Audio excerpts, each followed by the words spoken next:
All right, let's get right into it. For 3 seasons now, we've all been swept up in the absolutely glittering, high-stakes world of Bridgerton's marriage market. You know the vibe. We're talking ballroom gowns, perfect lawns, and shimmering tea sets. A world where finding love isn't just a passion. It's a serious, society-defining business.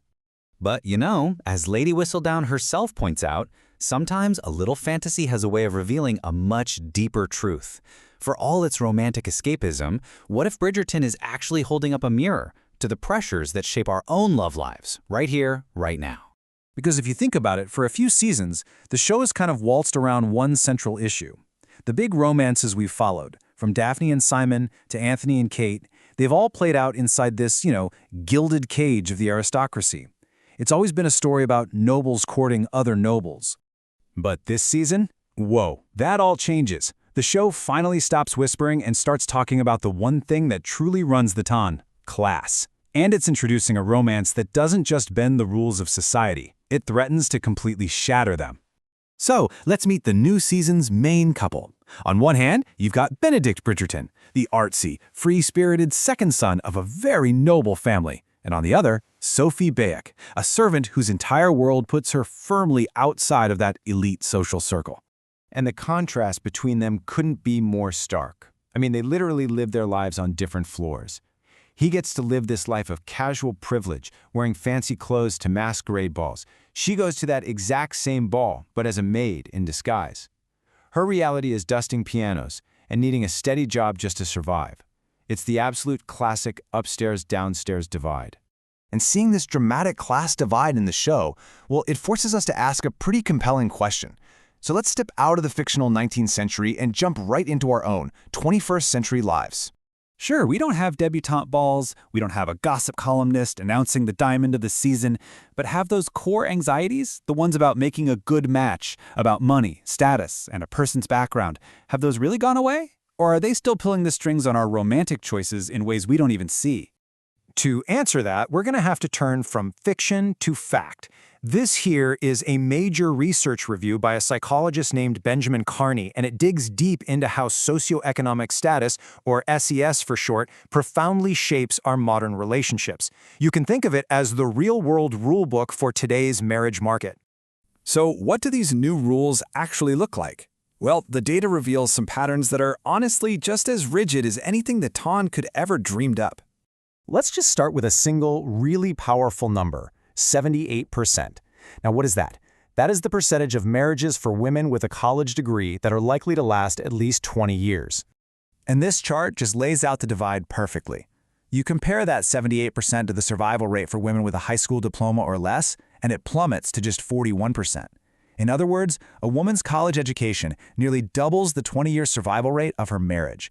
That is a massive difference. And it tells you that socioeconomic status isn't some minor detail. It's a major predictor of how things are going to turn out. But it's not just about whether a relationship lasts. The research shows that the entire journey of a relationship, the actual sequence of major life events, is fundamentally different depending on your class. For higher SES couples, the path tends to be pretty linear and predictable. You invest in your education and career, you date, you get married, and then you have children. But for lower SES couples, that script often gets flipped. Parenthood frequently comes before marriage, if marriage happens at all. They're following two completely different roadmaps for building a family. So what's driving these two different paths? What are the modern pressures that determine whether a relationship's gonna make it or break it across these class lines? This table lays it out so clearly. Higher SES couples, they're more likely to meet in what researchers call select spaces, like a university or a certain kind of workplace, where people tend to have similar backgrounds. But what's really revealing are the reasons for divorce. For more affluent couples, it's often about emotional fulfillment. Things like incompatibility or falling out of love. For lower SES couples, the reasons are much more instrumental. We're talking about practical failures, like a partner's substance abuse or just their failure to contribute to the household. Okay, so how does all this data connect back to our story? Well, these modern data-driven rules actually map directly onto the anxieties of our characters back in the ton. So the central conflict for Benedict is this super strict societal rule: you marry within your class. It just seems so archaic, right? A rule from a bygone era. Except, it's not. Today, we just call it assortative mating. It's the well-documented modern tendency for people to partner up with those who have a similar level of education and income. The language has changed from making a good match to a scientific term, but the behavior? Strikingly similar. And what about Sophie? Her romantic dreams have to take a backseat to a much more practical concern, survival. She needs a job. She needs security.